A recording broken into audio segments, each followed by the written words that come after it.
혹시 이런 생각해 보셨어요? 최고의 리더는 사실 최고의 팔로워다. 좀 역설적이죠? 근데 이게 정말 강력한 아이디어거든요. 오늘 이걸 한번 제대로 파헤쳐 보면서 우리가 생각하는 리더십의 본질을 완전히 새롭게 한번 들여다볼까 합니다.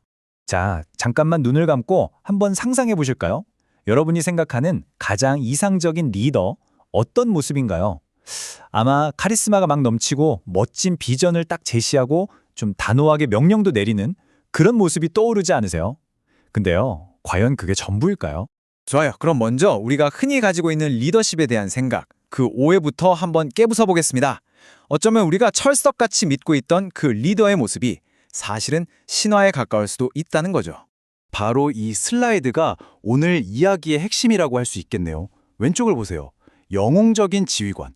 우리가 보통 생각하는 리더의 모습이죠. 모든 걸 다 알고 앞에서 이끄는 그런 모습. 근데 오른쪽, 전문적인 팔로워. 이게 현실이라는 겁니다. 요즘 시대의 진짜 뛰어난 리더는요, 오히려 다른 사람의 말을 귀담아 듣고 배우는 그런 전문적인 팔로워에 훨씬 가깝다는 거죠. 이 두 개념 대체 뭐가 어떻게 다른지 지금부터 자세히 한번 뜯어보겠습니다. 자, 그래서 이제 본격적으로 팔로워의 역설이라는 개념에 대해 이야기해 볼 시간입니다. 이게 뭐냐면요, 진짜 리더십 능력은 다른 사람을 따르는 기술, 그러니까 팔로워십을 완벽하게 마스터하는 데서 나온다는 아주 흥미로운 개념이에요. 이게 그냥 이론이 아니에요. 실제 사례를 보면 아! 하고 무릎을 탁 치게 되실 겁니다. 예를 들어 마이크로소프트의 사티아 나델라. 이 사람은요, 회사 안팎의 엔지니어와 고객들 목소리를 정말 깊이, 아주 깊이 듣는 걸로 회사를 완전히 바꿔놨어요. 또 GM의 메리 바라 회장도 마찬가지입니다. 현장에 있는 엔지니어들의 전문적인 판단을 그 누구보다 존중하는 걸로 유명하죠. 그리고 팀 쿡, 스티브 잡스 밑에서 오랫동안 일하면서 데이터와 전문가 의견을 철저하게 따르는 역할을 했잖아요. 바로 그 경험이 애플을 지금의 세계 최고 기업으로 만든 원동력이 된 겁니다. 이분들 공통점이 뭐겠어요? 지시하기보다 따르는 능력이 정말 뛰어났다는 거예요. 이 아이스 스케이팅 사진을 좀 보세요. 너무 멋지지 않나요?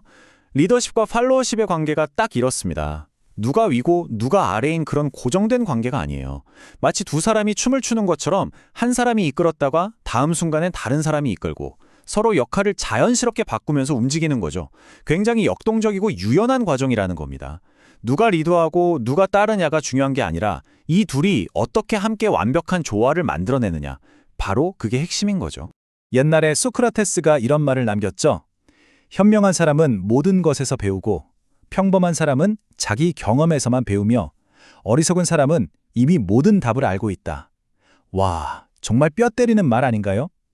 이게 바로 내가 다 알아 라고 생각하는 리더가 얼마나 위험한지를 정확히 보여주는 겁니다. 자기가 모든 답을 안다고 믿는 그 순간 성장은 멈추는 거거든요. 진짜 지혜는 내가 모른다는 걸 인정하고 배우려는 열린 자세에서 시작되는 거죠. 자, 그렇다면 왜 하필 지금 이 팔로워십이 이렇게까지 중요해진 걸까요? 예전엔 안 그랬는데 왜 오늘날에는 이게 선택이 아니라 거의 필수 생존 기술이 됐는지 그 이유를 한번 살펴보겠습니다. 세상이 정말 미친 듯이 복잡해지고 있잖아요. 그리고 인공지능 같은 새로운 기술이 막 쏟아져 나오면서 이제 어떤 한 분야의 지식을 한 사람이 독점한다는 건 불가능해졌어요. 솔직히 말해서 이제 리더 한 사람이 모든 걸 다 알 수 있는 시대는 그냥 끝났다고 봐야 합니다. 그러니까 과거처럼 위에서 아래로 지시만 내리는 그런 리더십 모델은 더 이상 통하지가 않는 거죠. 바로 이런 시대적 변화가 리더에게 완전히 새로운 능력을 요구하고 있는 겁니다. 그게 뭐냐? 바로 감성지능을 바탕으로 사람과 사람을 연결하고 서로 다른 관점들을 하나로 엮어내고 무엇보다도 끊임없이 배우는 능력. 한마디로 지시하는 리더에서 학습하는 리더로의 대전환이 필요해진 겁니다. 자, 그럼 좋습니다. 훌륭한 팔로워가 되는 것, 그리고 그걸 통해 결국 훌륭한 리더가 되는 것. 이걸 위해 꼭 필요한 핵심 기술들은 대체 뭘까요? 제가 지금부터 5가지 구체적인 스킬을 하나씩 소개해 드릴게요. 자, 이 5가지 기술을 하나씩 아주 차근차근 짚어볼게요. 첫 번째는요, 적극적 경청입니다.